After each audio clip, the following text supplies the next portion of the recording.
Now, let it be said right from the get-go, irrespective of how you couch it, irrespective of where you think your employment contract was originated, irrespective of where you get paid, the law in Hong Kong is very clear.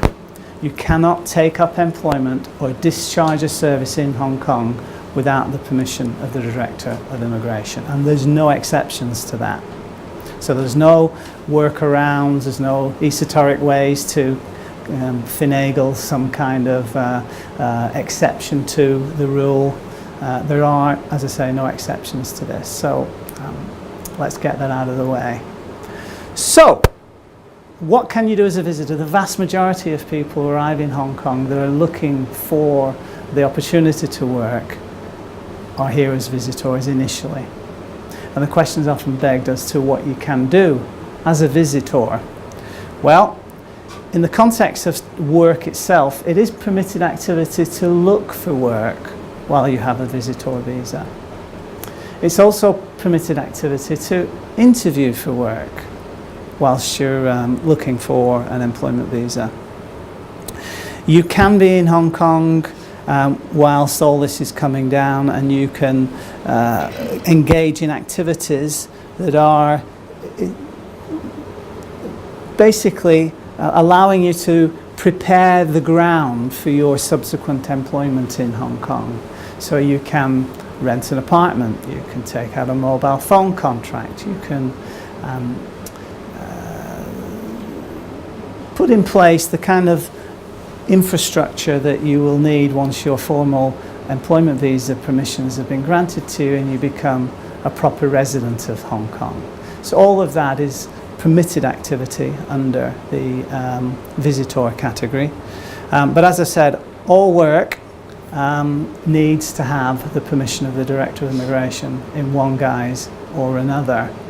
But in the final analysis, if what you're doing and you feel is a little bit borderline, is it work, isn't it work, it's ultimately delineated by the attitude of the Director of Immigration to prosecute you for breach of conditions of stay if there's a discovery as to what you've been doing whilst the visitor, and if they believe that that is employment or discharging a service, you're vulnerable to prosecution. Normally the Immigration Department are I would say receptive to the idea that you can be in Hong Kong as a visitor waiting for your employment visa applications or other types of visa applications that grant you the privilege to work are in process, but you cannot assume any employment related duties whatsoever while you're here as a visitor awaiting those approvals. So it's very important that that be sort of set out from the get-go. So the visitor visa is what it is. It's granted at the airport. Depending on your nationality, you get a set number of days. If you're a European national, you get 90 days. North American national, 90 days. If you're British national, you get 180 days. If you're Russian, you get 14 days. If you're Filipino, you get 14 days.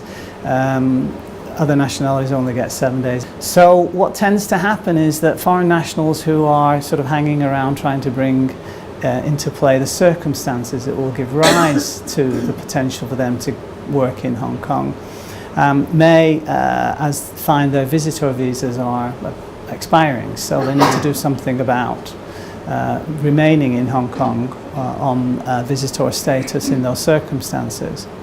And so what a lot of people do is they engage in what I've called the Shenzhen shuttle, and that's scooting up to China for a few hours, exit Hong Kong, enter into China, and do a quick turnaround and come right back into Hong Kong again.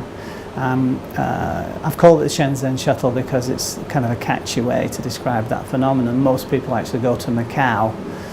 You might want to assume that perhaps it's Macau madness rather than Shenzhen shuttle. But what isn't appreciated is that the immigration officers are very aware of the concept of the Shenzhen shuttle, and that anyone who spends more than 180 days in Hong Kong as a visitor in any 12-month given period can expect that there could be an examination of their bona fides as a visitor when they come into Hong Kong on a future occasion. And the way that it works here is that the immigration officers have got all the power under the immigration ordinance to assess the bona fides of people who are presenting themselves for admission as visitors. And there's a number of different sort of criteria that they use to go through that exercise. But you can rest assured that if you're spending more than 180 days a year and in a 12-month given period as a visitor, immigration officers will, sooner if not later, want to know more about what's keeping you here and could determine not to admit you for the full 90 days if that's what you're normally accruing. You might only get, for example, a week or 2 weeks. They'll give you a short conditional landing because whilst they can't assess what you're doing in Hong Kong that's really keeping you in Hong Kong during the time that they're examining you at the boundary or at the airport, they will in fact err on the side of caution and give such foreign nationals a lesser limit of stay than they might otherwise ordinarily get. And that allows them to finalise whatever it is that's been keeping them here for as long as it has, and then leave and sort of leave definitively. So that's the Shenzhen shuttle. You need to be aware of that. A lot of people use it. You will hear stories about people who've been coming and going for years and years and years and years, and it's never been a problem. And you know, that might well be the case, but I also have heard lots and lots of stories of people who've been here for years and years and years, and then suddenly they're not here anymore. And they're not here anymore because they went on a Shenzhen shuttle, came back in, and the examining officers decided they're only going to get a short conditional landing and they have to leave.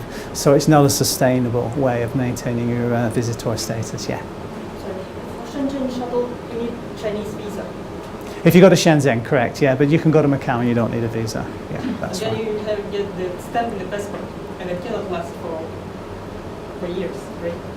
Your passport, you mean? We're going to get filled with stamps. Yes. Yeah, but I think you'll find that if you're going to China and Macau so frequently, your passport gets filled with stamps. The officers in Hong Kong are probably going to have something to say about you wanting to come back and spend that extended periods of time here. So that's the visitor visa.